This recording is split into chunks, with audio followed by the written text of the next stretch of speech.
लेकिन जब वंदे मातरम की बात कहते हैं तो उसमें कहा जाता है कि इस देश के अंदर ठंडी ठंडी हवाएं हैं, खूबसूरत फूल हैं, पुष्प हैं। ना साहब, हवा अच्छी है दिल्ली की, फेफड़े लोगों को खराब हो रहे हैं, करके दे दीजिए। और देश की जनता कह रही है कि हमको साफ नदियां दे दीजिए, साफ नदियां दे, हाँ बिल्कुल, साफ नदियां दे दीजिए।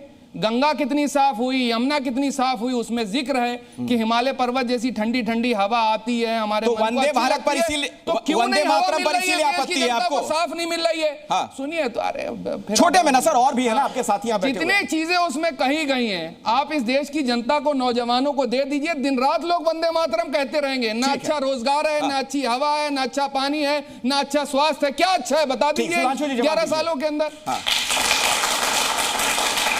वंदे मातरम पे हवा ऐसी खराब हो गई कि हवा और पानी पे आ गए।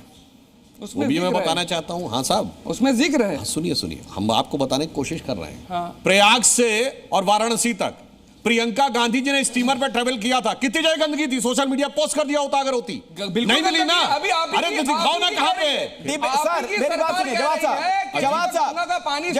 सुनिए, सवाल आपने पूछ लिया, जवाब ले लीजिए, जवाब ले लीजिए। अगर पानी उतना गंदा है जितना आप कह रहे हैं, तो जितना आपके दिमाग में भरा हुआ है, तो 66 करोड़ लोग कुंभ में स्नान किए थे जी। तो अगर 1% भी बीमार पड़े होते तो 66 लाख। सुन तो लीजिए भाई, बोलते चले जा रहे हैं। नहीं मिल पा रहा, ऐसे नहीं हो पाएगा। एक मिनट, टैंकरों से पानी आ रहा, साफ पानी। जब हम फैक्ट की बात कर रहे हैं तो फिर लगातार बीच में बोल रहे हैं दिल्ली की हवा साफ नहीं है। गजब बात है। अच्छा, दिल्ली की हवा कब से खराब है? दिल्ली की हवा तो बहुत 2014 में और भी खराब है। नहीं, कब से खराब? 2014 के बाद तो बेइंतहा खराब है। मैं कह रहा हूं 66 करोड़ लोगों ने स्नान किया, 10% तो बीमार पड़ने चाहिए। दिल्ली की, अरे मैं प्रमाण के साथ बोल रहा हूँ, कुछ भी बोल रहे हैं आदमी। पहले इधर से उधर खुद भागे जा रहे हैं। अरे साहब कहो, एक मिनट सुनो मौलाना साहब, वंदे मातरम में नहीं बोल सकते ना? बोलो हाँ या ना। अरे इसीलिए भाग रहे हो ना टॉपिक से। अब टॉपिक पे जब मैं कह रहा हूं कि पानी अगर खराब है और 66 करोड़ लोगों ने स्नान किया, 10% तो बीमार पड़ते तो 6 करोड़ 60 लाख बीमार पड़ते तो हाहाकार हो जाता। 66 लाख छोड़ो, 66,000 बीमार नहीं दिखा पाए। इसका मतलब गंदगी पानी में नहीं, आपके दिमाग में भरी हुई है। रिजवी साहब, वंदे मातरम पर क्या आपत्ति है अगर राष्ट्रगीत के तौर पर इसे अनिवार्य किया जा रहा है? और क्या सवाल है आपका सुधांशु जी से? बहुत बहुत शुक्रिया सुधांशु जी। ये वंदे मातरम क्या सिर्फ इसलिए कि कुछ लोग ये कह रहे हैं कि साहब इसमें चूंकि पूजा जैसी पद्धति इसमें शामिल हो रही है और वो मुस्लिम चूंकि एक अल्लाह की इबादत करता है, एहतराम सबका करता है, तो क्या इसलिए आप एक ख़ास मजहब को टारगेट करने के लिए ये कर रहे हैं? क्या आज ये मौलाना साहब वंदे मातरम इनको क्यों अभी याद आया? जब ये अंग्रेजों के दौर में इनको याद नहीं आया, उस वक्त इनको फिक्र नहीं थी। हाँ। और 300 लोगों ने एक फैसला लिया मिल करके, ठीक है, आजादी के बाद। उस तो आप ये बताइए आज क्या आपको जरूरत पड़ी? ठीक है, जवाब दीजिए। अभी टाइमिंग को लेकर सवाल देखिए, बहुत साफ है, 150वां वर्ष है, इसलिए आज हो रहा है। और जो अंग्रेजों के जमाने की लड़ाई की बात कर रहे थे भाई साहब, ये 1925 में आरएसएस बना, ठीक? पोशाक कहां से आई? हाँ सुनिए, तो अब पूरी बात सुनिए, बीच में मत बोलिए। 4 मार्च 1931 को गांधी रिविन पैक्ट हुआ।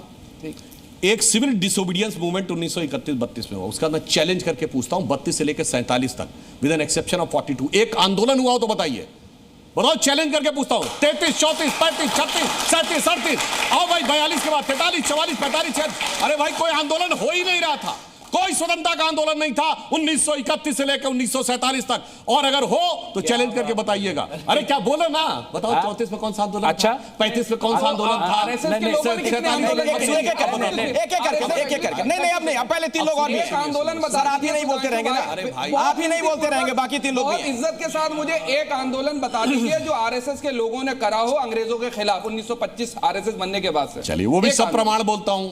महाराष्ट्र सरकार ने, जो कांग्रेस की सरकार ने जो बुक प्रकाशित की है 2009 में, खिसियाइए नहीं, जाके चेक करिए स्वतंत्रता सेनानियों में, उन्होंने विदर्भ के स्वतंत्रता सेनानियों में डॉक्टर हेडगेवार 1921 में जंगल सत्याग्रह में जेल गए और 1 साल के बाद बाहर आए और उनके स्वागत में कौन अध्यक्ष था स्वागत का?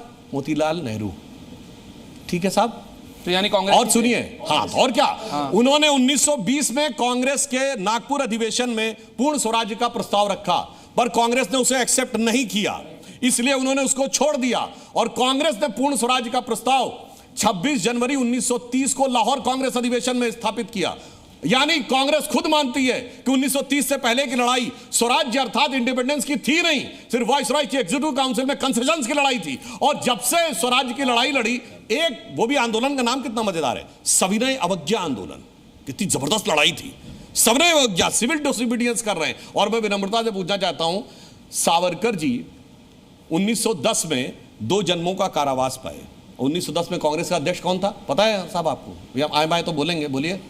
नहीं पता है, आप बताइए, पूरी बात रखिए, आप सुनिए। वो था ब्रिटिश सरकार का सेक्रेटरी विलियम वैडनबर्न। यानी जो ब्रिटिश सरकार के अफसर के अंडर में बैठे थे, वो तो लड़ाई लड़ रहे थे।